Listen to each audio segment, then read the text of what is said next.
elegida como presa por alguien que con muchos años después descubrí que era un psicópata. Llega un momento en el que no te sueltan.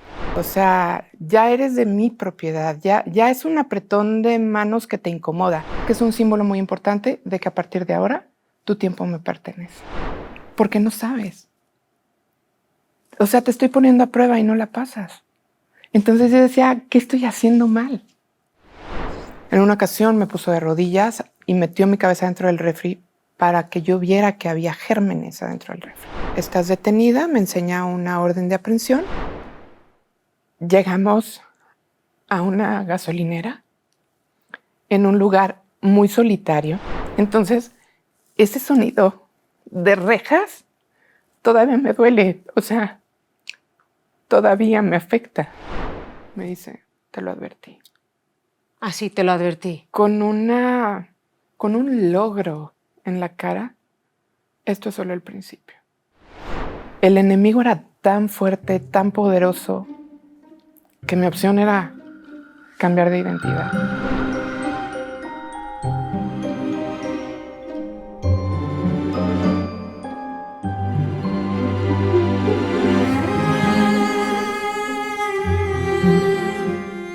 Lo primero que hay que tener en cuenta es que este programa es educativo y los testimonios son reales. La gente que los cuenta desinteresadamente con el fin de documentar y sobre todo educarte a ti para que, si puedes evitarlo, no vivas lo que tú has vivido, ¿verdad, Eva? Reina de Belleza, ganas un premio de belleza. ¿Cómo se llama el premio que ganaste? Fue Nuestra Belleza Guanajuato. Nuestra Belleza Guanajuato. En 1995. Nuestra Belleza Guanajuato, atleta, deportista, familia maravillosa, lo tenías todo. Estabas en la tele. Sí, claro. Tenías novio. Ajá. Hasta que te encontraste a ese hombre. Sí, claro. Hasta que fui elegida. Hasta que fui elegida como presa por alguien que con muchos años después descubrí que era un psicópata. Por mucho tiempo no lo supe. Pero sí, efectivamente, empecé el modelaje a los 17 años. Estuve en un programa que fue La Chica TV. De ahí empecé un tiempo como conductora en Televisa del Bajío. Puse una agencia de modelos. Fui reina del rodeo en el 94. Nuestra Belleza, Guanajuato, en el 95. Y la verdad es que la vida era pues muy maravillosa. Había mucha Lo tenías todo. Proyección de futuro. Y tenías un novio también aquella Tenía un época. novio al que amaba con todo el corazón, ¿no? Fue, diría, el amor de mi vida. Entonces, pues la verdad es que todo estaba muy bien. Una familia muy tradicional, muy unida. La realidad es que con el amor que yo vi cuando crecí, en mis padres, en mis abuelos, en mis tíos, te puedo decir que yo no conocía lo que era la violencia familiar. No sabía que existía. Y a lo mejor vivía en una burbuja de color de cuento, pero la realidad es que no estaba O sea, ni te familiarizada. imaginabas lo que te iba a pasar. Yo pensaba que el matrimonio era lo mismo que yo había visto siempre. ¿Conoces a este hombre? Cuéntame. Conozco a este hombre y me lo empiezo a encontrar en todos lados. En todos lados. Incluso, por ejemplo, salgo de la agencia de modelos y de pronto mi llanta al piso, ¿no?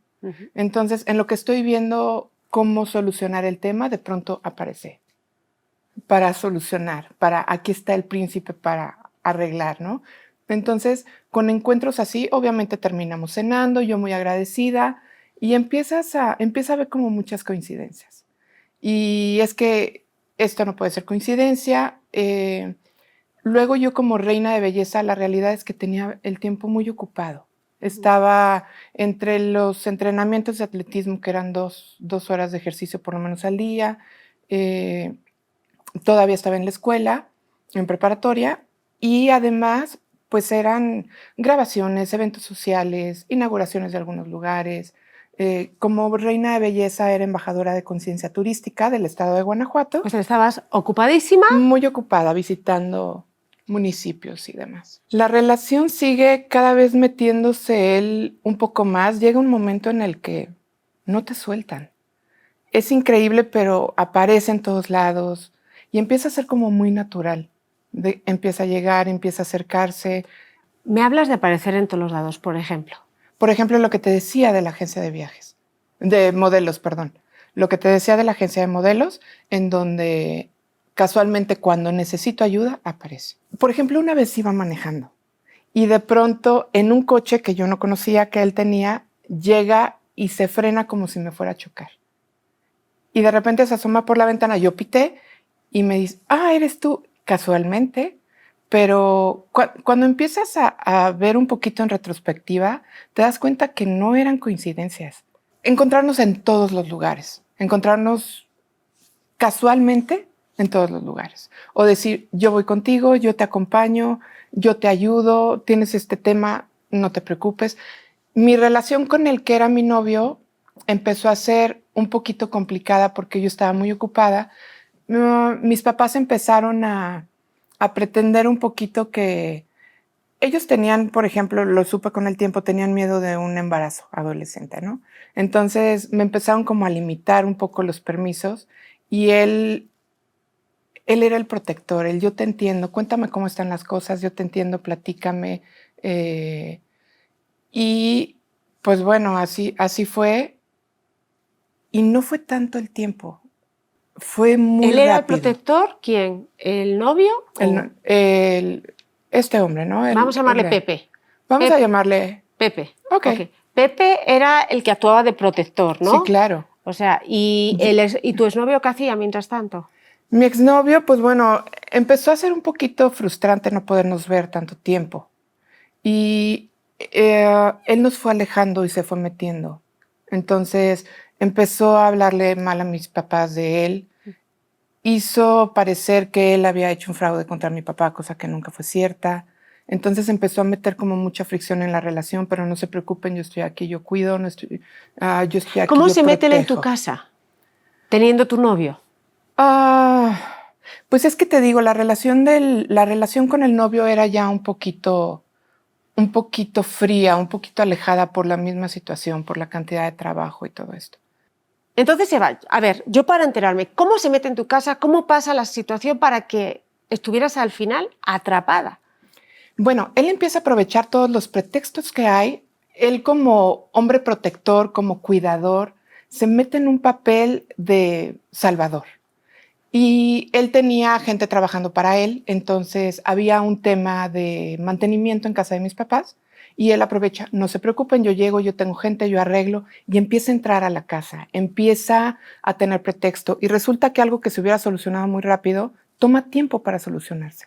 Entonces cada día es un pretexto más, empezamos a salir más con el tiempo, aprovechaba y aprovechábamos cualquier oportunidad porque era... Ok, ya arreglamos esto, vamos a cenar. Ya pasó esto, vamos a salir. Quiero presentarte con mi familia. Eres lo máximo, es una gran coincidencia, es que la vida se ha prestado para que tú y yo estemos juntos, porque mira todas las veces que la forma como nos encontramos. Hubo un 10 de mayo en donde llevamos serenata, sus amigos y mis amigas, a todas las mamás. Entonces nos subimos en varias camionetas, traíamos ¿Eso fue coincidencia música. o No, él ya lo arregló? Eso ya fue planeado. Okay. Eso fue planeado y a mí se me hizo la verdad muy bonito. Fuimos a casa de mi abuela, casa de su mamá, casa de diferentes amigos y yo decía, bueno, pues qué lindo, ¿no? Está preocupado por su familia, por su mamá. Me empezó a presentar con su familia primero, con sus amigos y de pronto sin haberlo platicado ya me presentaba como su novia.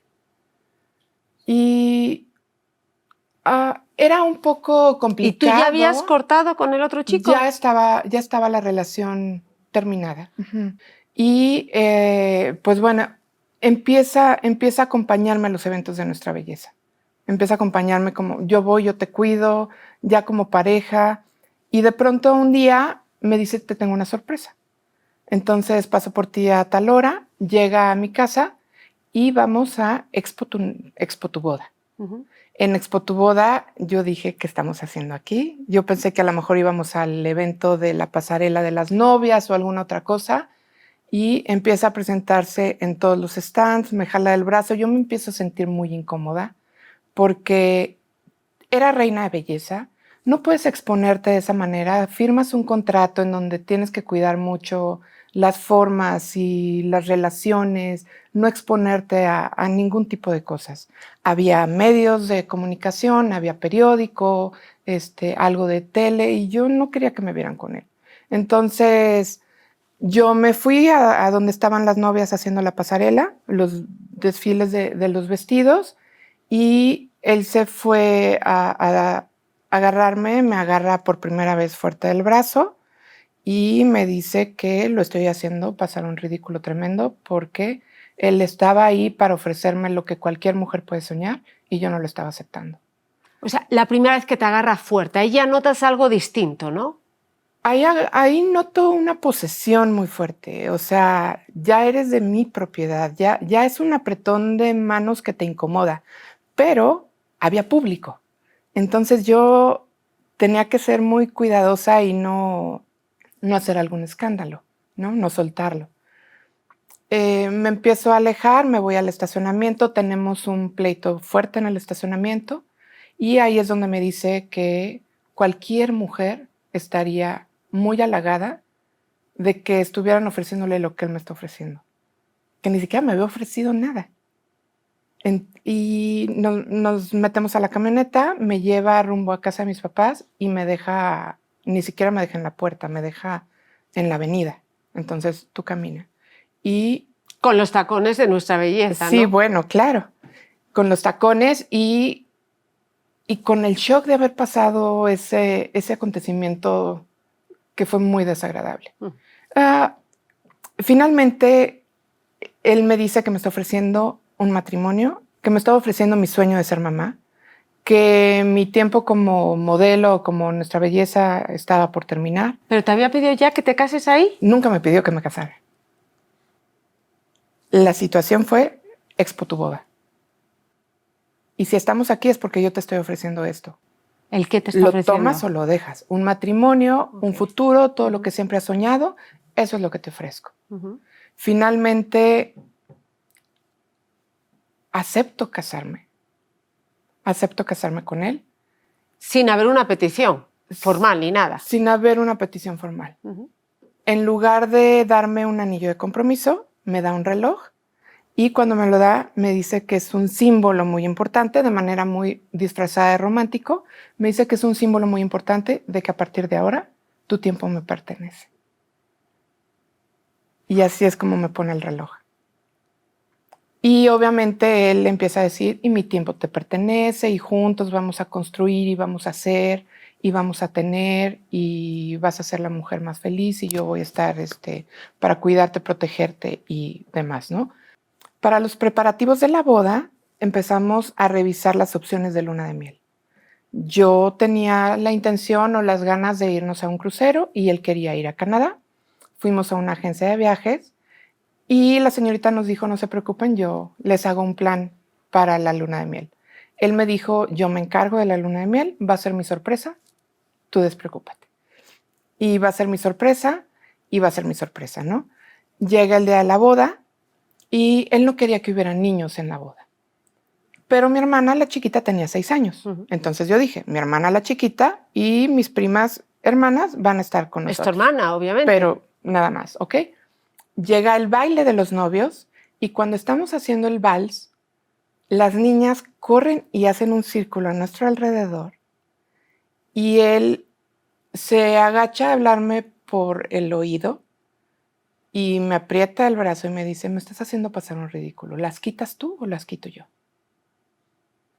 Y cuando todo el mundo te está viendo en el baile del vals, pues yo estaba teniendo la primera pelea de esposos. Tratando que no se notara, tratando que la gente no se diera cuenta. Mi papá estaba parado a un lado y su hermana como para seguir con el baile. Yo rompo el círculo de las niñas acercándome a mi papá y ese fue el primer problema. Después, la sorpresa de la luna de miel es que no hubo luna de miel. ¿Qué? No hubo viaje. No hubo No viaje. hubo nada. No programó absolutamente nada. Nada. La sorpresa es que no hubo nada. ¿Cómo es posible que tú pretendieras que hubiera una luna de miel? O sea, ¿era en serio que querías una luna de miel si sabes que mi mamá tiene diabetes? Entonces yo decía, ¿y qué tiene que ver una cosa con la otra? Es que eres un egoísta, nada más piensas en ti. No Fíjate, puedo creer. te la volteó. O Totalmente. sea, ahí ya ves claramente que es una persona que se sale con la suya, rechaza completamente tu voluntad, te ningunea y a la vez te hace sentir culpable. Te hace sentir culpable y cuando te hacen sentir culpable, no te defiendes. Y yo decía, es que si mi mamá estuviera enferma, a lo mejor yo tampoco quisiera ir de viaje. ¿Cómo fui tan egoísta?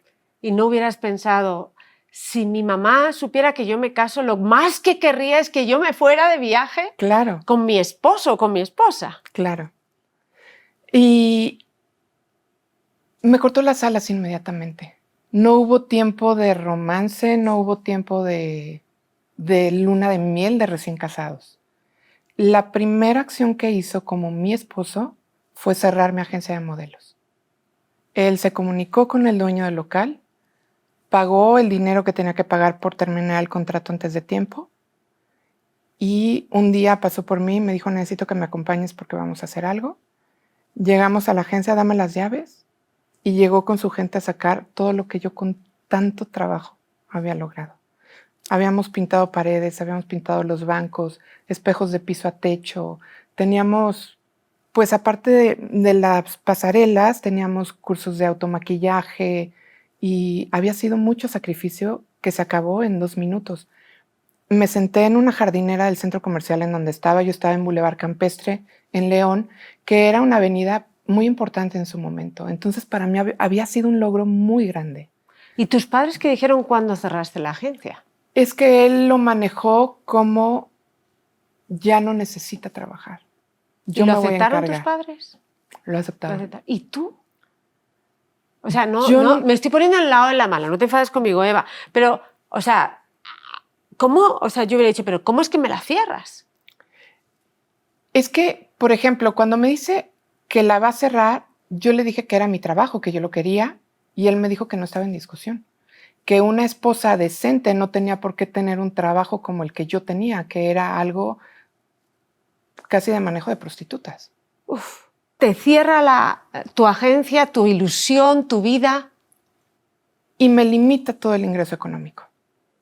Yo no podía ir sola al supermercado.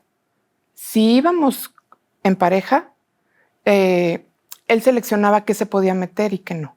Cuando llegábamos a casa, sacaba todo sobre la barra de la cocina y revisaba cada cosa del ticket.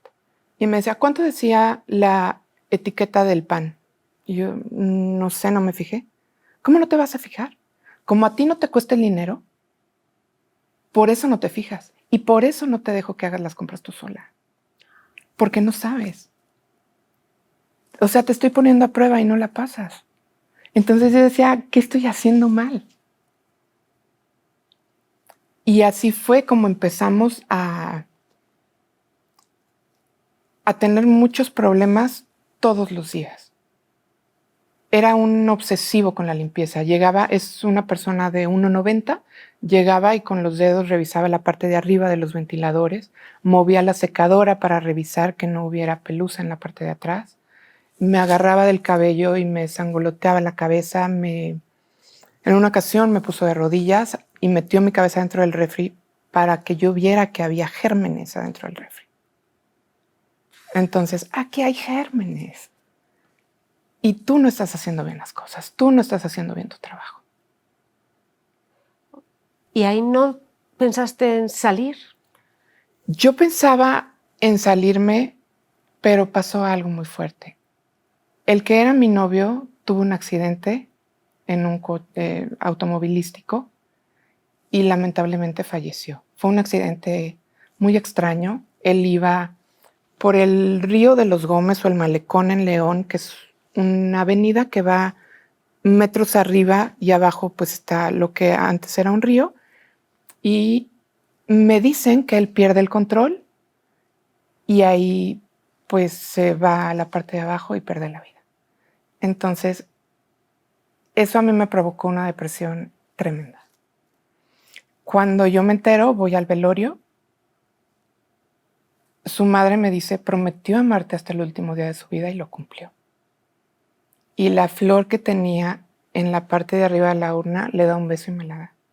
Y yo guardé esa flor por años en casas de diferentes amigas y caí en una depresión muy fuerte. No tenía fuerza de salir adelante. Él estaba muy enojado de que había ido al velorio. Me dijo que había ido a hacer mi papel de viuda y me hizo muy fácilmente me hacía la ley del hielo. Dejaba de hablar o era muy de ignorarme. Y cuando fui al velorio fueron 2 meses que no me dirigió la palabra en absoluto. Lo que hizo se llama mutismo hostil. Ok. Eso es un tipo de maltrato. Va. Eso es un tipo de maltrato en el que, ignorándote, no hablándote, te está quitando toda tu validación como persona. Totalmente. Para que acabes rindiéndote y hacer lo que esa persona quiera. Es ¿Qué acabaste haciendo? Traté de recuperarme de la depresión y empecé a buscar la manera de salirme. Uh-huh. Y bueno, pasando unos pocos meses, salgo embarazada. Entonces, con el embarazo, los planes de salirme se cancelaron. Y dije, bueno, a lo mejor él quiere ser papá, a lo mejor... O sea, tú ya estabas pensando en dejar la relación. Yo ya estaba pensando en dejar la relación, desde el principio. Y cuando estoy embarazada, una amiga de su hermana era la dueña del laboratorio. Cuando voy a hacerme con ella los análisis, me dice, no sé si felicitarte o darte el pésame. Salieron positivos. Estás embarazada. Y yo le dije, ¿por qué me dices eso? Pues por cómo te trata Pepe. Uno de mis lugares permitidos era la casa de la cuñada. Hacía manualidades, cocinaba, hacía muchas cosas y yo estaba ahí con ella y la ayudaba. En el Inter, también, como su mamá se fue empeorando, yo me volví enfermera de su mamá y lo hice verdaderamente de corazón. Aprendí a poner la sonda para que pudiera orinar, bañaba yo a la señora, alimentaba a la señora y ella me dijo, nunca permitas que mi hijo te haga lo que su padre me hizo. Me lo dijo ya postrada en la cama y la imagen que yo tenía de que él era un buen hijo, en cuanto nos casamos me di cuenta que no era real. La trataba muy mal, le decía que estaba gastando mucho dinero en medicinas, que la diálisis estaba muy cara, que gastaba mucho papel de baño. O sea, yo me acuerdo una vez que la señora se puso a llorar y dijo, es que me regañó por el papel de baño. Y obviamente no era una persona de mucho dinero, pero no tenía problemas de dinero. Y no puedes a tu madre enferma decirle si... Sí, eso no se puede hacer. Si gastó o no más papel de baño del que debía, ¿no? Y finalmente la señora muere. A mí me llama la atención que él no derrama una sola lágrima por su mamá. Entonces, pues bueno, finalmente soy mamá. Me toca a mí ser mamá. Yo estaba encantada con la noticia. Era mi sueño de toda la vida. Y precisamente por ese sueño yo había decidido no seguir en el modelaje o en la conducción. Porque sabía que era elegir una cosa o la otra. Y yo quería dedicarme a ser una mamá. Cuando nace mi hijo, estamos en el hospital y el doctor me dice que salieron mal los análisis de sangre del bebé. Y yo le pregunté qué significa eso. Y me dice que tiene retraso mental. Estaba yo con mis papás. O sea, tus padres fueron testigos de esto. Sí, no, mis padres estuvieron conmigo todo el tiempo. Y ellos fueron testigos cuando llegó y me dijo el doctor que estaban mal. Finalmente pedí que le hicieran unos nuevos análisis y le van a tomar sangre para volverle a hacer el estudio del tamiz. Yo empiezo a marcarle a él, a buscarlo y me manda un mensaje. En esa época había nada más el beeper, no había celulares. Y me mandó un mensaje que dice, no porque tengas un hijo mío, me vas a estar llamando cuando tú quieras. En cuanto me desocupe, me reporto. Dieron las 3, las 4, las 5. A las 6 de la tarde, más o menos 7, llega los resultados del estudio y el laboratorio nos pone una nota que dice que no entendían por qué se habían repetido los análisis si los anteriores estaban bien. Y me explicaban que el primer análisis se tomó la muestra del cordón umbilical y el segundo análisis se tomó la muestra de su piecito, del talón. Entonces no había actividad cerebral porque era del cordón umbilical, pero los exámenes estaban perfectos para la toma que se había hecho. Yo le dije que quería demandar al doctor y él me dijo, ni se te ocurra, esto tú lo estás inventando. Tú lo estás inventando, el doctor es mi amigo, nos hizo un descuento muy grande para atendernos y no puedes hacer nada. Llegamos a casa de mis papás ya con el bebé y ahí se le quita la máscara con mis papás porque él ya había hablado con ellos para decirles que estaba muy preocupado de mi salud mental. Fue a decirles que yo estaba diciendo cosas que no pasaban, a decir que estaba distorsionando la realidad, a decir que después del duelo que yo había tenido por la muerte de mi exnovio, había cambiado totalmente y prácticamente enloquecido, ¿no? Pero que no se preocuparan, que él me estaba atendiendo. ¿Y tus papás le entendieron? Mis papás no le creyeron, pero lo vieron como un marido preocupado. Su papel de marido protector y preocupado sí se lo compraron. El de que yo tenía problemas mentales ahí, no. Después de esto, empezamos a tener muchos problemas ya en casa. Cada vez era más fuerte la presión, más fuerte la violencia. En el tema sexual hubo un episodio que estábamos teniendo relaciones y yo dije algo, alguna palabra salió de mi boca y él se enfureció. Agarró una almohada y me la puso sobre la cabeza, sobre la cara y me dijo, no hables. Y él siguió haciendo lo que estaba haciendo y yo tenía la almohada en la cabeza y con mucho trabajo, un hombre muy grande, empujé la almohada, volteé mi cabeza, pude respirar y estaba enfurecida. Le dije, es que ¿por qué me hiciste esto? No podía respirar. Y me dijo, porque si me doy cuenta que estoy contigo se me baja. Y todo el tiempo ¿Y qué te hizo pensar eso? ¿Qué estaba haciendo ahí? Me hizo pensar que pude haber muerto. O sea, él era un hombre muy fuerte. Y yo no tenía la fuerza para empujarlo. Entonces, unos segundos más y esa noche pude haber muerto. Eso se repitió un par de veces. Todo el tiempo me decía que le daba asco, que no me tocara, que no me veía, que cómo era posible que se hubiera casado con una mujer como yo, que se había expuesto casi desnuda en televisión. ¿Y tú lo creías eso? No lo creía. No lo creía porque en esa época tenía un cuerpo muy perfecto. O sea, tenía los abdominales marcados, hacía demasiado ejercicio. En ese momento no había ningún problema y yo sabía que no estaba mal. Entonces yo le dije, pues si no te gusta no me toques. Si no te gusta no me toques y aléjate. Y después empecé a buscar la manera de empezar a irme. Y había pleitos muy tontos. Por ejemplo, yo estaba cansada y decía, me voy a mi cama. ¿Tu cama? ¿Cuánto te costó? ¿Dónde está la factura? ¿Cuánto pagaste por ella? No es tu cama, es mi cama. Y si duermes en ella es porque yo lo permito. Y nada de lo que está en esta casa es tuyo. Entonces, estás caminando en un campo minado. No sabes qué detalle lo va a hacer explotar.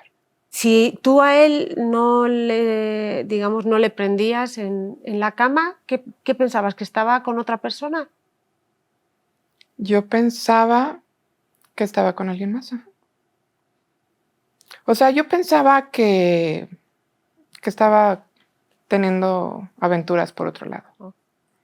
No una, yo pensaba que tenía varias aventuras. Porque sí, de repente pasaban 6 meses en los que no pasaba absolutamente nada. Y yo lo prefería, pero era muy difícil. Teníamos, no sé, pocos años de casado, jóvenes, y empiezas a darte cuenta que ese tipo de cosas no cuadran. Decido separarme, pero no le dije a él. Empiezo a preparar mis cosas y me salgo de la casa. Yo había pedido a mis abuelos maternos que me dieran asilo y me dijeron que no, que esa era mi matrimonio, mi cruz, y que pase lo que pase yo tenía que estar ahí con él. Entonces con eso yo no sé en quién confiar y en quién no. Me salgo de la casa, me voy a casa de una concuña que vivía sola y me ofreció asilo. Nos vamos a vivir con ella y empieza a desaparecerse con mi bebé. Y de repente él se lo quedaba el fin de semana y llegaba el lunes, llegaba el martes, O sea, no ¿habíais aparecía. negociado ya la separación? ¿De quién se quedaba con el No bebé? no mucho, pero él lo veía los fines de semana. Pero lo habíais hablado. Un poco. ¿Y él había aceptado la separación? No estaba aceptando la separación. Dijo, a mí nadie me deja. Yo soy el que tira la basura. Okay. Aún así me voy. Cuando regreso al siguiente día a recoger mis cosas, ya había cambiado las chapas. Entonces se quedan adentro mis papeles de la prepa, mis fotos de nuestra belleza, la factura de mi coche, la cuna de mi bebé. Todo lo importante se queda en la casa. Porque yo me salí en un arranque. Dije, ya no más, ya no quiero estar aquí. Y es cuando me salgo. Ya tenía mucho tiempo pensándolo. Y dije, si me quedo aquí me va a matar. Y bueno, pues me fui sin nada, pero no importa, yo tenía a mi hijo y empezábamos de cero. Empieza a desaparecer a mi hijo. Empieza a no llegar cuando tiene que entregarlo. No me contesta el teléfono. Pero todavía no has hecho ni la separación ni nada, ¿no? Nada. Claro, es que eso legalmente, él incluso puede decir que te has llevado al niño. Sí, claro. O sea, en el fondo lo que tú hiciste es llevarte a tu hijo y de cara a la ley a lo mejor pueden decir, bueno, ¿cómo es que le dejas sin padre si no hay un acuerdo legal? Exacto, pero él lo empieza a desaparecer. Él lo empieza a desaparecer y algo que fue un detonante muy grande para salirme es que él todo el tiempo le decía al bebé, tu madre está loca, pero yo estoy aquí para defenderte. Y no te preocupes, yo te voy a cuidar de ella. Y me dijo, si de verdad lo quisieras, te suicidarías. Porque ¿qué va a ser de un niño con una mamá como tú? Y llegas a pensar si verdaderamente es lo que Tienes deberías razón. hacer, si estás haciendo lo correcto, si estás cumpliendo tu papel como madre, o qué estoy haciendo mal para que me diga algo tan fuerte. Entonces, él de vez en cuando tú le dejas a tu hijo y entonces empieza a desaparecer. Yo en lo personal creo que ahí te tendrías que haber asesorado legalmente, porque más allá de que llevaras la razón, de cara a la gente puede decir, oye, te llevaste a su hijo. O sea, te fuiste de la casa y te llevaste a su hijo. Entonces, quieras o no, de cara tú a defenderte, más allá de que estuvieras en una situación tan difícil, tienes que a todas las mujeres inmediatamente pedir asesoría legal, porque si no se puede volver en contra tuyo. Y fue lo que pasó, efectivamente. Yo fui al DIF porque, como te platiqué, yo no tenía ingresos, no tenía dinero, no había manera que yo pagara un abogado. Entonces voy a buscar apoyo al DIF y me piden testigos. Yo empiezo a ir con mis vecinos de los departamentos, y nadie quería testificar a mi favor. ¿Sabes qué? Él vino a hablar conmigo, yo no quiero problemas con él, yo no me puedo meter, yo no puedo opinar, te apoyo, pero no me pidas que vaya. Voy con un abogado y me dijo, pon tierra de por medio. Vamos a esperar que se bajen las cosas. No tienes dinero, no tienes manera de pagar un abogado, no tienes testigos. Mis papás en esa época se iban a vivir a Estados Unidos y decido irme. Ahora, algo muy importante que pasó es que él traía un botecito como de este tamaño y decía, con lo que yo tengo en este bote podría matar a varias personas. Y yo le decía, ¿y qué quieres que te diga? No, nada, solo te estoy diciendo que con esto podría. Eventualmente empecé a enfermar con el tiempo. Empecé a bajar de peso, empecé a ponerme mal, me temblaban las manos, me daban taquicardias, empecé a tener muchos problemas de salud y bueno, él no quería pagar los temas médicos. Dijo, lo único que me falta es que estés enferma. Y eventualmente, en cuanto me separé, empecé a sanar. Empecé a subir de peso, empezaron a bajar las taquicardias, empezaron a bajar los temblores. Él me sacudía muchísimo la cabeza y yo sentía como si hubiera líquido adentro de la cabeza. Te sacudía, o sea, había maltrato físico también. Había maltrato físico. Me sacudía mucho la cabeza y jugaba y se reía. Y como él era karateca, llegaba después de los entrenamientos a decirme, mira la llave que aprendí hoy. Y me usaba hasta ponerme en el piso y decir, ay, pero no seas exagerada, estoy enseñándote lo que aprendí en el karate. Cuando ya el abogado me dice que ponga tierra de por medio, que no corro gran problema legal por llevarme al niño, estamos hablando de hace 23 años, y los temas legales eran muy diferentes a como son ahorita, una tía suya me dice que están haciendo muchas cochinadas para quitarme a mi hijo. Me dijo, no te dejes. Decido irme a la Ciudad de México con un pequeño de 2 años, 800 pesos en la bolsa, y llegamos a un cuarto de 7 metros cuadrados. Empiezo a buscar trabajo, empiezo a buscar guardería, porque yo lo que quería es que Mau estuviera seguro, tuviera sus 3 comidas al día y tuviera un lugar seguro en lo que yo buscaba trabajo, en lo que yo decidía qué hacer, en lo que nos podíamos acomodar un poco más. A los 2 meses, saliendo yo a la hora de la comida, gritan mi nombre y yo volteo y me llegan 2 patrullas y 5 judiciales. Entonces me dicen, estás detenida, me enseña una orden de aprehensión y le pregunté, ¿qué pasa? Y me dijo, ay mamita, tu marido.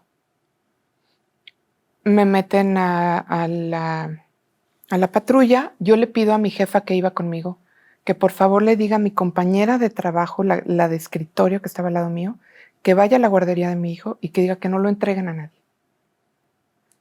Me llevan a los separos en la Ciudad de México. Ahí había un letrero que decía, todo tiene solución, y la S era un signo de pesos. Me hacen entrar a una oficina de alguna personalidad. Está este señor sentado en su escritorio y me pide que me desnude. Me hacen que me quite toda la ropa, me hace que me dé la vuelta y me pide que me acerque y empieza a tocarme para manipularme. Me hace dar la vuelta, sube la pierna, baja, hace un reporte y me entregan, los judiciales de la Ciudad de México me entregan a los judiciales de León, Guanajuato, porque es donde estaba la demanda. Ya que me dejan salir, me meten a la patrulla y nos vamos hacia León. Llegamos a pedir comida en un lugar y me dicen los dos que vienen armados, me enseñan las armas, no queremos apuntarte mientras bajamos a la comida, no queremos bajarte esposada, pero si me obligas, voy a usar la pistola. Entonces traía yo a un judicial de cada lado, me tenían detenida de los brazos, llegamos, pedimos algo de comer, yo dije que necesitaba ir al baño, llegué a enjuagarme la cara, a verme en el espejo y decir, ¿qué está pasando? Salgo del baño, me mojo la cara y vamos a subirnos a la patrulla nuevamente. El chofer manejaba muy lento y eso me tenía terriblemente asustada. Yo pensé que en el camino me iban a matar y a desaparecer. Yo estaba segura que me iban a tirar en la carretera en algún pedazo. De pronto, por el área de Tepeji del Río, se mete a una desviación de terracería. Y yo estaba segura que estaba a punto de morir. Llegamos a una gasolinera en un lugar muy solitario. Cargan la gasolina y de pronto se regresa y volvemos a tomar la autopista. Llegamos a León Y un trayecto que se hace generalmente en 5 horas lo hicimos más o menos en 7. Él se había parado en el camino para hablar por teléfono, se bajaba casetas telefónicas, hablaba por teléfono y seguíamos el camino. Entonces yo no podía saber con quién hablaba o qué es lo que decía. Cuando llegamos a los separos, estaba mi abuelo paterno, mi papá grande, estaban mis hermanos, que en esa época, pues bueno, tenía 18 y 22 años mis hermanos, y mi hermana, que era un año mayor que yo, es un año mayor que yo. Me llevaron ropa y mi abuelo trató de sacarme y de poder pagar la fianza o lo que fuera, y pues bueno, yo no podía salir. Él agarra a mis hermanos que venían con él, los hace un paso adelante y él da un paso adelante y dice, nos quedamos los 3, pero que mi princesa no duerma aquí. Y ese hombre que yo conocía como un roble, le caían lágrimas de los ojos. Le dijeron que no era posible y él dijo, yo soy don Salvador Curiel y mi palabra vale demasiado. Y si yo le digo que mi nieta va a estar aquí a las 5 o 6 de la mañana, va a estar aquí. Pero por favor que no duerma aquí. Y le dijeron que no, que él tenía que retirarse. Finalmente, él dijo, ¿y si les invito a cenar? ¿Cuántas personas hay? Y ya le dijeron, no sé, somos 12. Ahorita les traigo tacos. Ahorita les traigo refrescos, pero déjenme estar aquí. Déjenme acompañarle lo más que se pueda. Y estaban ellos buscando la manera de quedarse ahí conmigo, ¿no? Entonces manda a mis hermanos a comprar tacos para todos los judiciales. Empieza todo el proceso. Me meten en una oficina a tomarme las fotos. Me toman las fotos de detenida y el judicial que toma las fotos eran cámaras de rollo. Abre la cámara después de tomarme las fotos y dice, ups, se velaron. Una cara tan bonita no la puedo tener aquí guardada. Cierra la cámara y guarda los papeles. Ya que estábamos después de que me hacen firmar algunos papeles y demás, el judicial que había manejado se acerca a mí en solitario y me dice, si hubiéramos llegado antes de las 8 de la noche, hubieras pasado la noche en el Cerezo. ¿El Cerezo? ¿Qué es el Cerezo? El Centro de Rehabilitación Social. Hubieras pasado la noche en la cárcel. No te puedo ayudar mucho, pero por lo menos esta noche la pasas aquí y no en la cárcel. Ay, qué bonito. Entonces yo no había... Todo el miedo que yo tenía Que te hicieran algo. de que me hicieran algo y él me estaba protegiendo. Qué bonito, ¿verdad? Sí, o sea, había gente que estaba ahí contigo, pero no podía mostrar que estaban contigo. De mi lado. Encontré muchos ángeles y muchos demonios en el camino. Al siguiente día me trasladan al Cerezo. La entrada al Cerezo es extremadamente traumática. El Cerezo en León es mixto. Entonces, pues bueno, el tema conocido que te desnudan, te revisan, te violan, te meten los dedos en todos los lugares posibles. O sea, no te lo hacen eso, no te violan, pero No, sí te meten los dedos para ver si tienes algo. Para ver que no tengas nada. Qué difícil. Yo traía una cola de caballo, me dicen que me quite la liga, que me quite los pasadores, que me quite las agujetas de los tenis. Mi hermana me había llevado unos pants de los que tienen agujeta en medio, me piden, y yo le dije, ¿la agujeta de las pants para qué la quieres? Y me dice, para que no te ahorques allá adentro. Entonces, era como muy fuerte, muy fuerte. Eran unos techos altísimos. Ahí obviamente pues sí me toman las fotos de cuando me fichan, esas no se velaron. Y pues bueno, ya te ponen de frente, te ponen de lado.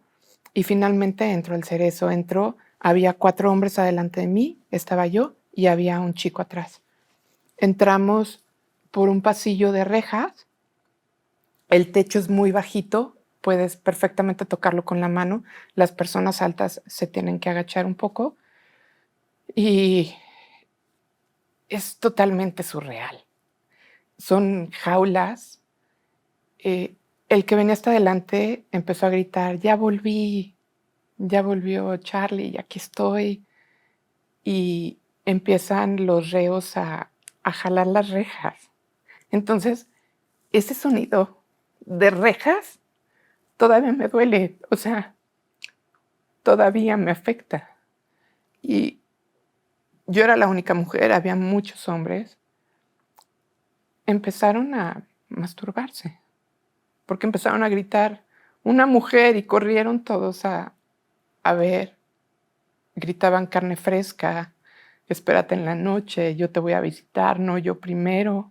Entonces yo moría de miedo, porque aparte no sabía dónde estaba mi hijo, no sabía cuánto tiempo iba a estar ahí. Sabía que me habían acusado por un delito que se llama ejercicio arbitrario del propio derecho. Este delito aplica, como ciudadanos tenemos el derecho a tener luz, pero si tú pones un diablito y te la robas, no es robo de luz, es ejercicio arbitrario del propio derecho. Entonces él dijo que yo había ejercido mi derecho a ser madre de manera arbitraria. Y eso fue totalmente inconstitucional, lo supe con el tiempo.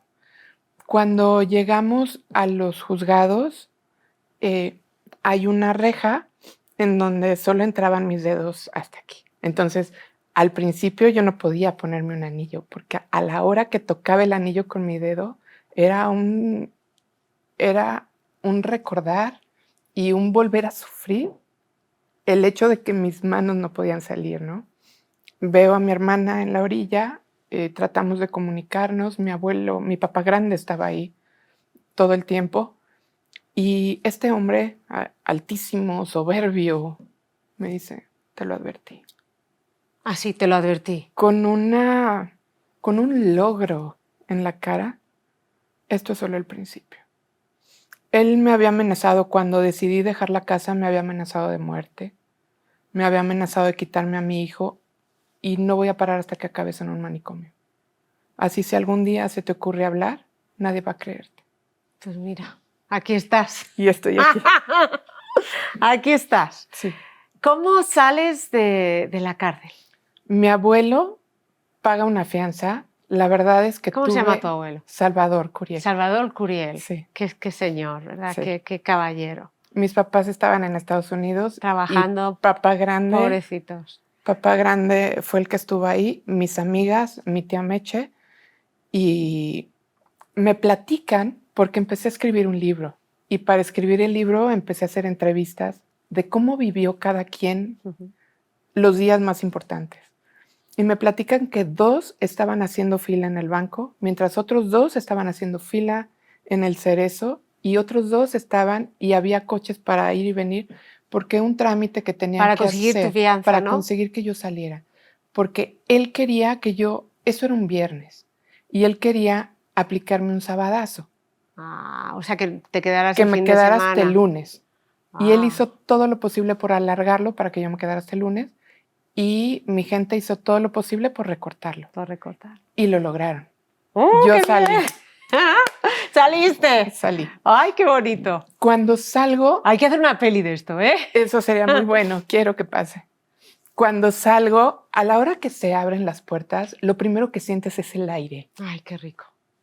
Y los rayos del sol. Es increíble lo mucho que te pueden hacer falta, aunque sea tan poquito el tiempo. Les dije, muero de sed. Las quise abrazar y derrumbarme con ellas. Estaban mis amigas, mi tía, mi hermana. Y me dicen, no hay tiempo para eso. No hay tiempo para eso. Él está aquí. No te puede ver así. Qué bien. Una me empezó a peinar. Qué bonito. Otra me empezó a maquillar. Me quitaron los tenis y me pusieron tacones. Eso. Me quitaron la sudadera y me pusieron un saco. Llegaron con un ramo de flores. Y empezamos a caminar. Yo venía con mi ramo de flores, entaconada, ya maquillada, a enfrentarlo de nuevo. Y la verdad es que el ruido de las hojas de los árboles pareciera que aplaudían el paso. Llegamos, lo enfrentamos y empieza un proceso que duró poco más de 6 meses, que yo tuve que estar yendo a firmar una vez por semana al Cerezo. Yo no podía salir de Guanajuato porque era orden de reaprehensión. Sí, salía. Sin derecho a fianza. Okay. Yo había tramitado en la Ciudad de México una custodia para tener a mi hijo. En México tenía la custodia yo. En Guanajuato tenía la custodia el abuelo paterno. Y me dicen, no puedes salir de Guanajuato. Y yo dije, no puedo quedarme sin ver a mi hijo. Voy a adelantar yo un poco. Entonces, te vas escapando todos los fines de semana para ver a tu hijo, ¿verdad? Me escapo. Te estabas arriesgando a que te metieran en la cárcel. Totalmente. Pero tú tenías que ver a tu hijo. Por supuesto. O sea, ¿cuánto tiempo le hiciste esto? 6 meses. 6 meses arriesgando para tu libertad con tal de ver a tu hijo. Sí. Eso es una mamá. Sí. Ok, yo sigo adelantando porque es que hay cosas tan bonitas y tan empoderadoras para muchas mujeres que están viviendo lo mismo. Claro. Ok, se da una situación, vas al juicio y entonces hay algo que pasa que la jueza te dice, por eso hice esto. ¿Qué pasó? Ella me dice que estamos perdidos, que yo tengo que ceder. Y mi abogado me dice, no hay nada que podamos hacer. Nada. Llego con la jueza y me dice, yo te tengo que quitar a tu hijo, porque yo ya di una orden de que así tiene que ser.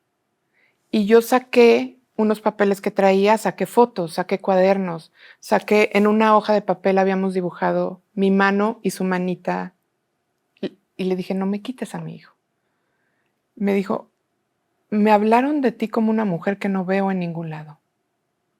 Me dijeron que la vida del pequeño estaba en riesgo y no veo a la mujer a la que me explicaron. Es más, aquí está tu hijo hoy para... Aquí está, acompañándome. Me dijo, tengo 20 años siendo juez. En esos 20 años le he quitado 2 veces la custodia a la mamá. Y contigo me equivoqué. Te lo dijo así. Contigo. Literal, me equivoqué. Y te tengo que quitar a tu hijo. Pero ¿cómo te lo voy a quitar si no lo encuentro? Porque no lo voy a encontrar, ¿verdad? Y yo le dije, no lo vas a encontrar. Me dice, me imagino, el país es tan grande. Y luego, cuando yo doy una orden, pues vence a los 30 días. Entonces, y una abogada me empezó a ayudar y yo empecé a saber cómo manejar la situación legal. Y antes de esto me dijo, el papá quiere ver al hijo. Y yo dije, ok, si lo quiere ver, está en la Ciudad de México. Y él dijo, yo no voy a pagar casetas para ir a México. Ella se lo llevó, que ella lo traiga. Aparte, yo no soy el único que lo quiere ver también mi familia. Y yo le dije a la juez, si a mí me dicen que mi hijo está en China, yo no sé qué vendo, qué hago, cómo lo soluciono, pero estoy trepada en un avión para ir a verlo. Y más si estoy diciendo que está en riesgo. Entonces, todas esas acciones fueron haciendo que la gente se diera cuenta de que su preocupación no era real. No pagaba pensión, ese tipo de cosas que a fin de cuentas, pues las acciones hablan mucho más que las palabras. Y con este tipo de gente te tienes que fijar en lo que hacen y no en lo que dicen. Después de 6 meses de estar firmando, ahí en el Cerezo conozco a un personaje que es el Gorrión. Y él me decía, es que yo estoy aquí porque he hecho muchas cosas, pero tú no tienes por qué estar aquí viviendo esto. Por 5,000 pesos eliminamos tu problema. Me dijo, y voy a hacer que parezca que es un accidente. Me dio un papel con su teléfono, me dijo, piénsalo, y aquí estoy. En esa época yo fumaba y yo traía el papel del teléfono del Gorrión en mi cajetilla de cigarros. Entonces, me llega un papel que decía, entregas a tu hijo tal día o te vas a la cárcel. Mis papás se regresaron de Estados Unidos por la situación para acompañarme y apoyarme. Y cuando me llega ese papel, yo le dije a mi papá, por esto la gente buena mata. Por esto la gente buena mata, papá. Y me dijo, te convertirías en alguien peor que él. Y no lo vamos a permitir. Y vamos a romper ese teléfono. Tiramos el teléfono al Gorrión. Y pues bueno, estaba tan complicado el tema legal que me dice la abogada, hay una opción. Hubo un huracán en Cancún. Podemos decir que tú y Mau murieron en el huracán. y tomamos la identidad de alguna madre con su hijo que hayan muerto. Pero tienes que estar consciente que eso es un delito y que no puedes volver. Tenemos que matar a Eva Curiel. Wow. Y me dijo, piénsalo. El simple hecho de pensarlo, de analizarlo es muy fuerte, porque no es algo para lo que estés preparado. El enemigo era tan fuerte, tan poderoso, que mi opción era cambiar de identidad.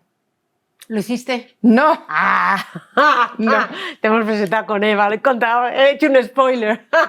Yo dije, no puedo matar a Eva Curiel. No puedo matar. Y voy a luchar por mi hijo, cueste lo que cueste. Él habla con el padrino de Mau, que nos ayudaba mucho, y le dijo, necesito que entiendas algo. Prefiero al niño muerto que con ella. Así es que cuiden lo que están haciendo. Entonces, con esas amenazas, era muy fuerte lo que estábamos viviendo. El psicólogo de la escuela, he tenido tantos ángeles en el camino. El psicólogo de la escuela me dijo, es chiquito, no tonto. Tenía 2 años. Necesitas explicarle que hay problemas. Y se lo explicaste. Yo me sentaba en el piso, a su altura de los ojos, y le empecé a hablar del abogado bueno y el abogado malo. Me puedo estar equivocando, pero el abogado malo está muy cerca de nosotros y nos tenemos que cambiar de casa. ¿Y dónde se fueron? Estuvimos en 14 lugares diferentes en un año. Andábamos de un lugar a otro, estuvimos unos días en Michoacán, unos días en Veracruz, unos días en México, otros días en Estado de México, Guanajuato. Nos estuvimos escondiendo. Después de 4 años, logramos probar, bueno, el juicio duró 7, 8 años.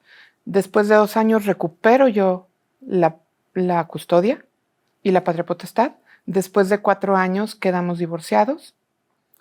Y pues bueno, la verdad es que ha sido una vida muy intensa, una historia muy intensa. Pero saliste. Salimos. Saliste. Tú tienes a tu hijo. Soy pintora. Te dedicas, vas a contar esta historia en mucho más detalle. Para mí hay varias cosas que yo creo que tienes que trabajar. Sí. Una es tu asertividad. Ajá. O sea, cuando hay alguien que esté tomando una decisión por ti y tú no estés de acuerdo, no lo hagas. Claro. Porque acabas donde otros quieren. Olvídate de tu pareja, de otras personas. La otra persona me dejó claro que no tenía empatía, ni por su hijo. La otra persona ya hablaba muy mal de él. La otra persona, con tal de que tú no dañaras su reputación, te podía hasta amenazar de quitarte la vida. Rasgos narcisistas, falta de empatía. Sin conocerlo, uno no puede decir qué es, pero por lo que nos cuentas es un psicópata integrado. Por lo que nos cuentas. Salir de las garras de un psicópata integrado es muy difícil porque empiezan de una manera muy sutil, te ponen aquí para tirarte al suelo, tenerte controlada y que seas incapaz de reaccionar. Tú lo hiciste, sí. Eva. Tú lo hiciste, tú tienes a tu hijo, tú tienes tu vida, tú te puedes reinventar. Y tú con este testimonio vas a ayudar a muchísimas mujeres que si Eva puede, todas pueden. Todas pueden. Y recuerda, pues sí hubo diablos, pero hubo ángeles muy bonitos en tu vida también y que te quieren mucho. Sí, muchísimo. Y el apoyo de la familia. La familia. El apoyo de la familia es fundamental. De la familia, de los amigos. Y ahora el apoyo de mi hijo. De tu hijo que vino, cómo se parece a ti. Ya acabó la carrera. Ya. Es un hombre completo. Es correcto. Y vive en paz. Y vive en paz. Eva, muchísimas gracias. Gracias a ti. Ha sido un placer enorme. Gracias.